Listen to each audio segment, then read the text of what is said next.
சென்னையில் நகை வியாபாரியை கடத்தி 1/4 கிலோ தங்கம் 30 லட்சம் ரூபாய் பறிக்கப்பட்டிருக்கிறது. இந்த கொள்ளை சம்பவத்தின் முழு விவரங்களை செய்தியாளர் சாலமன் வழங்கிக்கலாம். சாலமன் வணக்கம். இந்த கொள்ளை சம்பவத்தில் எவ்வளவு பேர் ஈடுபட்டார்கள்? அந்த பாதிக்கப்பட்ட நபர் தற்பொழுது எப்படி இருக்கிறார், எங்கே இருக்கிறார்? விவரங்களை பதிவு பண்ணுங்க.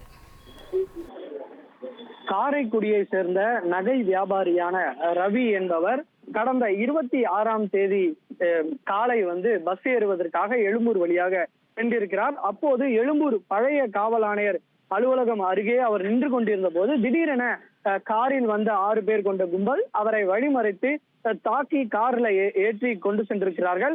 குறிப்பாக அவரது கண்ணை கட்டிவிட்டு அவரை தாக்கிவிட்டு அவரிடம் இருந்த கையில் வைத்திருந்த 31 சவரன் நகைகள் மற்றும் 30 லட்சம் பணம் பையை பிடுங்கிவிட்டு அதன் பின்பாக போரூர் ராமச்சந்திரா அருகே இருக்கக்கூடிய ஒரு பகுதியில இறக்கிவிட்டு அவர்கள் தப்பி சென்றிருப்பதாக புகாரானது அளிக்கப்பட்டிருக்கிறது. இந்த சம்பவம் தொடர்பாக எழும்பூர் காவல் நிலையத்துல ரவி என்பவர் புகார் கொடுக்கப்பட்ட நிலையில போலீசார் விசாரணை நடத்தி வருகின்றனர்.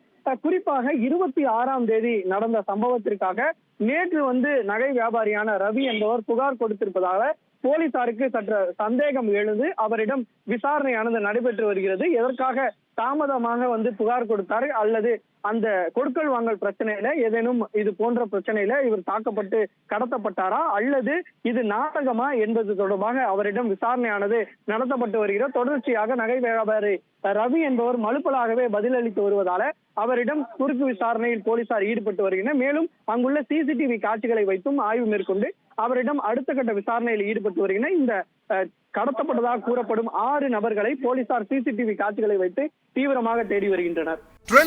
ஆக்கிக்கோங்க. 2.5 கோடிக்கும் அதிகமான தந்தி டிவியின் சப்ஸ்கிரைபர்ஸ் அண்ட் ஃபாலோவர்ஸ் குடும்பத்துல நீங்களும் இணையுங்க.